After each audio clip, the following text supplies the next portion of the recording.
Life style. இன்றைக்கி நம்ம என்ன பார்க்க போகிறோன்னா, வீட்டில் உள்ள பொருட்களை வச்சு சளிக்கு ஒரு நல்ல கஷாயம் எப்படி ரெடி பண்ணுறது தாங்க பார்க்க போகிறோம். இதை எல்லாருமே குடிக்கலாம். நான் என் குழந்த 6 மாதத்துலேருந்து நான் இதை கொடுத்துட்ருக்கேங்க. இது எந்த சைட் எஃபெக்ட்ஸும் இல்லை. நம்ம வீட்டில் உள்ள பொருட்களை வச்சு தான் தயார் பண்ணுறது. தேவையில்லாமல் மருந்து மாத்திரை சாப்பிட்றத எவ்வளவோ குறைக்கலாங்க. நம்ம ஆரோக்கியமாக இருக்கலாம். நம்ம வீட்டில் சுற்றி உள்ள மூலிகைகளும் பொருளையும் வச்சு மருந்து தயார் பண்ணி சாப்பிட்டுக்கலாம்.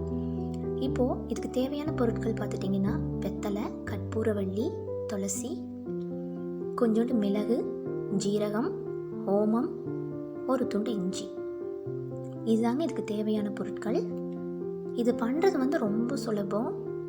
நம்ம ஒரு உடம்பு சரியில்லைன்னு ஹாஸ்பிட்டல் போய் வந்து அந்த டைமை கம்பேர் பண்ணும்போது இது ரொம்ப ஈஸியும் கூட. சீக்கிரம் உடம்பு ரெக்கவரும் ஆகிடுங்க.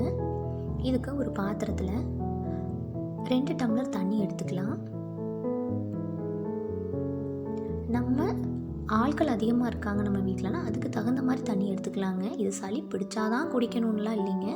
சளி பிடிக்கிற மாதிரி இருந்தாலும் ரெய்னி சீசனாக இருந்தாலுமே நம்ம இதை குடிச்சுக்கிட்டா நம்ம பாதுகாப்பாக இருந்துக்கலாம் சளி பிடிக்கிறதுலேருந்து.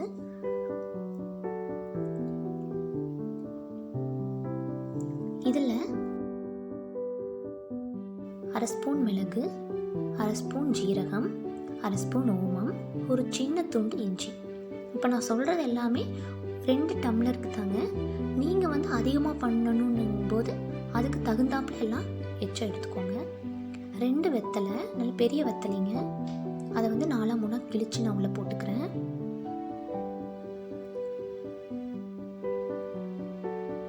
ஓமம், எங்கள் வீட்டில் ஓமம் ரொம்ப சின்னதாக இருந்ததுனால நான் ஒரு 2 3 எடுத்துட்டேங்க. நீங்கள் அதிகமானாலும் உடம்புக்கு எந்த பிரச்சனையும் வராது. நீங்கள் இந்த அளவில் தான் போடணும் அப்படின்லாம் கிடையாதுங்க. இது நான் என் குழந்தைக்கு 1.5 வயசு குழந்தைக்கு கொடுக்கறதுனால நான் காரம் கம்மியாக இருக்கணுங்கிறதுக்காக ஓமம், துளசி எல்லாமே அளவாக சேர்த்திக்கிறேன். ஒரு 1/2 கைப்பிடி அளவு துளசி நல்லா கழுவி உள்ளே சேர்த்திக்கோங்க. இதை நல்லா அடுப்பில் நல்லா கொதிக்க வச்சு அந்த 2 டம்ளர் தண்ணி ஒரு 3/4 டம்ளர் அளவுக்கு நல்லா சுண்ட வச்சிடணும்.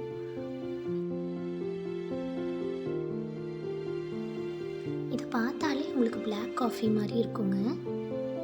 இது சளியை நல்லா ரெக்கவர் பண்ணும். தேங்க்ஸ் ஃபார் வாட்சிங். Happy living.